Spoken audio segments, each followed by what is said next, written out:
Hi happy groomers, my name's Melanie Newman and welcome to our grooming channel. This is the most amazing miniature poodle. This is Trey the miniature poodle and he's going to be our little model for today. In today's grooming session, we are going to go through different ways of drying your dog. So we are going to use a high velocity dryer. So that is a dryer that professional groomers use. We are also going to look at a stand dryer, so how you can get the most out of a stand dryer. And we are also going to look at using a handheld dryer. So that's something that most people have at home that they can use to dry their dog. So we're going to look at different techniques, different brushes, all different things today. Before drying my dog's coat, I generally brush out my dog's coat, and the reason I do this is because the coat has a lot more elasticity to it, so it's less likely to break. So I always use a leave-in coat conditioning spray, so I'm rehydrating the coat because I've already bathed Trey, so he's bathed and been towel dried. So my first process is to brush that coat through and try and remove as much little tangles and knots as I can, and I will do that using a slicker brush as well as a pin brush. So I alternate between the two, and I most likely I will use a pin brush in the areas that I'm trying to grow coat. So in his top knot, his ears and his legs. So I'll use a slicker brush in the shorter areas of his body. When brushing through his coat, I will just do sections at a time. So once I've sprayed one area, I'm just going to grab a section of hair and just gently work through with my pin brush or slicker brush, and just gently removing any knots and tangles. As I'm working through his coat, I do like to keep a towel on him so he does stay nice and warm. This technique works really well for your curly coated breeds, and it actually helps speed up the drying time. Before we begin drying our dog, it's really super important that we make our dog feel really safe and secure. So what I've done is I've popped a non-slip mat onto my bench with a towel on top of my non-slip mat. So this actually speeds up our drying time because the water isn't going onto the bench, it's actually going onto the towel, and when we're drying it's not going back up into our dog's coat. And we are also going to use a happy hoodie. I use these in most of my videos where I'm drying my dog because it actually helps block out any noise. So if you've got a dog that is noise sensitive and doesn't like loud noises, these are perfect. Or if you are introducing your dog to drying, because dryers can be quite loud and frightening for the first time, these are great. And sliding it over their head and just sitting it on top of their little ears.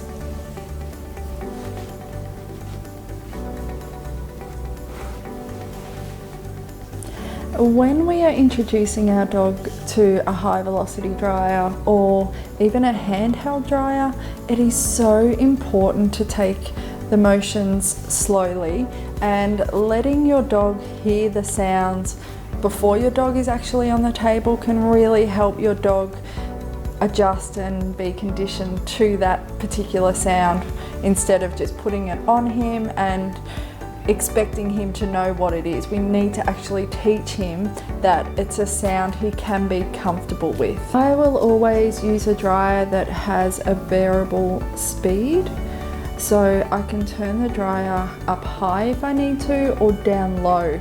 And I always choose a dryer that has a nozzle where I can take the nozzle off and just use the air gently and slowly, because our nozzles will actually push the air out a lot faster and it actually sounds a lot louder as well.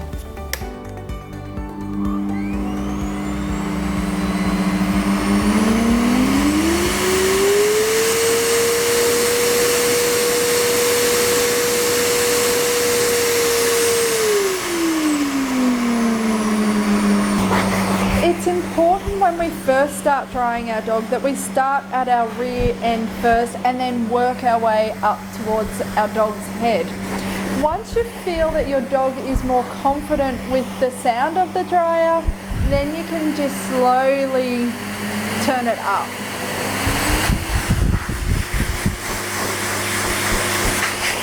When we are drying our dog, it's important to get the nozzle and the air as close to the skin as we possibly can.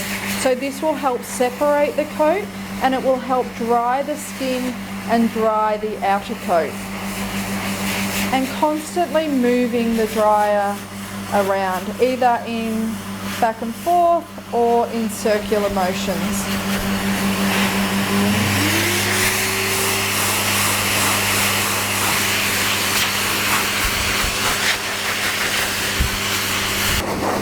As I'm drying Trey's legs, I like to pop a towel behind his legs or whatever part of the body I'm drying, and this will help any water go back onto the towel and not back onto his body, so it actually speeds up our drying time. If you have a dog that has long coat, it's best not to hold the dryer really close to the skin, because as you can see, it actually starts to knot up and the hair, the end of the hair, will actually whip around itself. So what we need to do is just pull that dryer away and then the coat will start to separate. And when we move it closer, it actually starts to knot up. And then just pulling that away and it starts to separate that hair. Using a high velocity dryer will also push out any knots and tangles that are close to the skin. It will also push out any dead and unwanted coat, so perfect for your double coated breed. And we do that by constantly moving the nozzle around and watching the coat and the direction of the coat. And making sure it's not knotting up on itself. So in the longer areas, pulling the nozzle a little bit further away, and in the shorter areas, putting it nice and close and making sure we're drying all that hair and that skin as well. If you find your dog is a little bit unsure about the nozzle and the fast air coming out of the dryer, you can just remove the nozzle and then the air is a lot softer and a lot more gentle on your dog's hearing as well as your dog's coat. Once you have fully dried your dog with the high velocity dryer, you will still need to brush your dog through. So even though the coat is separating, it's still important to go back through with your slicker and your comb just to make sure, number one, you have fully dried your dog so there's no damp spots left on your dog, and two, we have removed all those knots and tangles. We are now going to use a stand dryer. So a stand dryer works a little bit differently. It does have continuous air coming out onto our dog, which makes it perfect for brushing at the same time and removing any knots and tangles, but it also gets our dog's coat super straight, which is perfect if we are scissoring our dogs or we want a really smooth, even finish on our dog.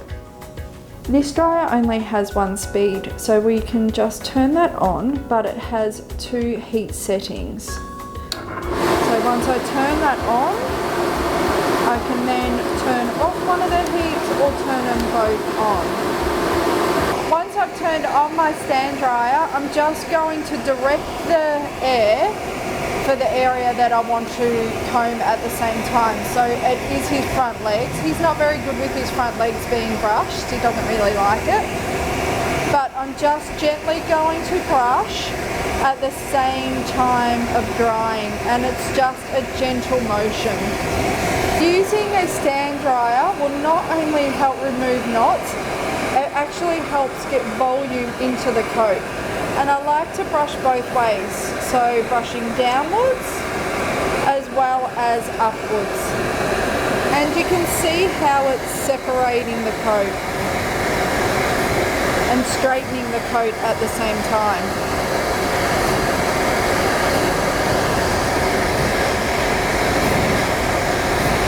If we are trying to grow our dog's coat, using a pin brush instead of a slicker will help minimize breakage. And it will also straighten our dog's coat as well. So perfect for top knots and those beautiful long ears.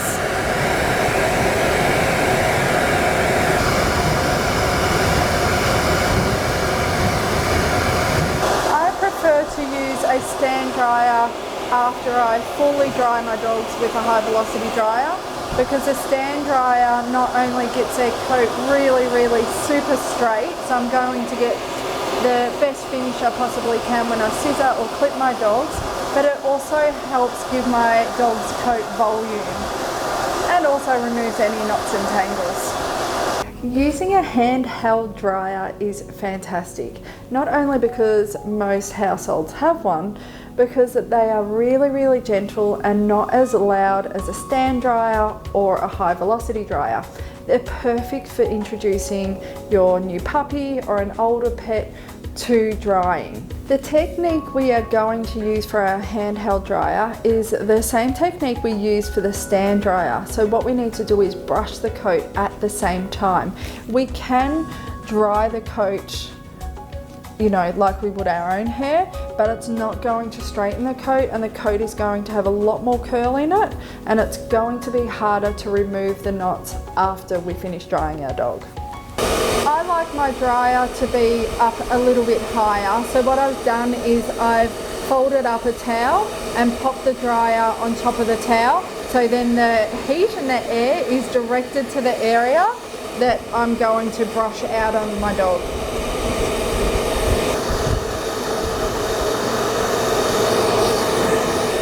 If you are using the heat setting on your dryer, it's so important to constantly check the amount of heat coming out of your dryer and keeping your dryer a little bit distance away so we're not going to irritate our dog's skin. So it's a nice flow of warm air coming out onto our dog's coat while we're brushing. Once I've gone through Trey's entire coat with the stand dryer with the heat on, and I'm happy with the finish that I've achieved in his coat. So his coat is really straight and I know I'm going to get a nice finish on him.